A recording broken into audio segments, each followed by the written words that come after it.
Graines de reporters scientifiques.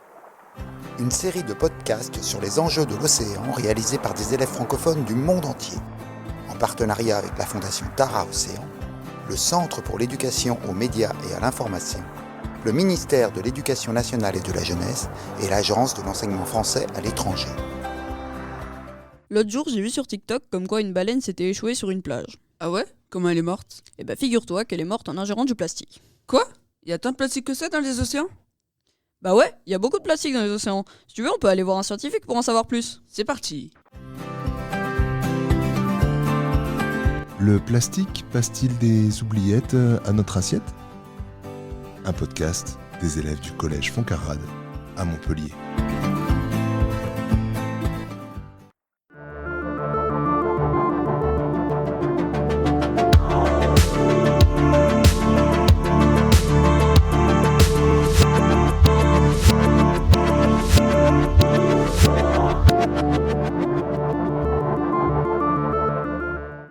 Bonjour à toutes et à tous, bienvenue dans Science Carade, l'émission collégienne qui parle de science. Au programme aujourd'hui, comment le plastique jeté dans les océans finit-il dans nos assiettes? Pour cela, nous avons posé des questions au scientifique Philippe Tchéky menant des recherches sur l'écosystème et l'environnement marin à l'IRD, l'Institut de recherche pour le développement. Monsieur Tchéky ne peut malheureusement pas être présent sur le plateau aujourd'hui avec nous, mais nos deux reporters, Samy et Naël de la 4e une, nous rapporteront ses propos. Bonjour Naël, quelle est la place du plastique dans notre vie quotidienne? Le plastique est présent partout dans notre vie, comme dans les emballages et les médicaments. C'est un fléau pour les écosystèmes qui nous affecte aussi.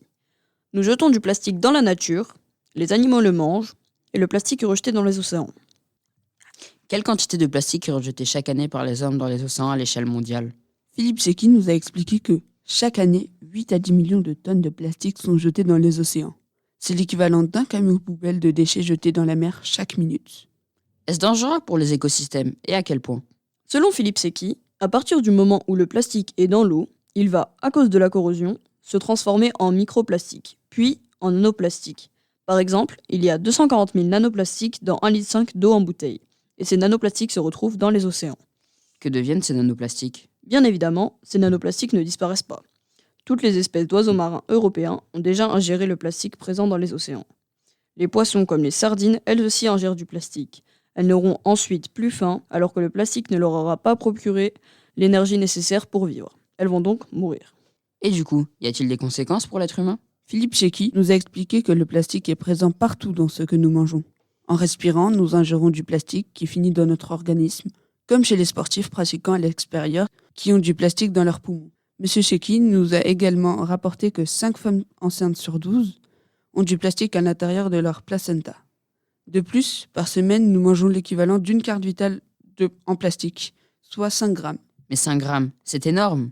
Tout à fait, mais nous ne sommes pas en mesure de savoir si ce plastique ingéré est néfaste pour la santé humaine. De plus en plus de plastiques sont donc présents dans les écosystèmes marins. Si nous n'agissons pas, les conséquences seront désastreuses. Mais la vraie question est la suivante. Jusqu'à quand avons-nous pour changer les choses? Il est déjà trop tard pour changer les choses. Même si toutes les nations du monde arrêtaient de produire du plastique, en 2050, il y aurait 2 fois plus de plastique qu'aujourd'hui. Il est quand même nécessaire d'arrêter ou de limiter la consommation de plastique afin de ralentir ce phénomène.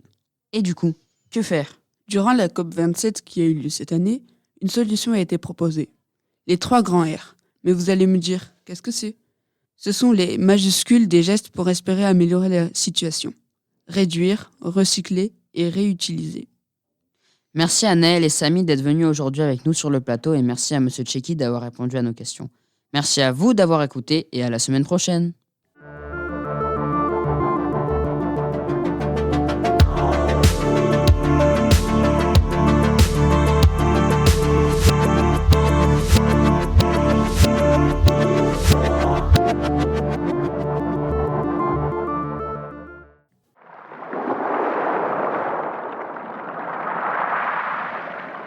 C'était Graines de reporters scientifiques, une enquête sur les enjeux de l'océan.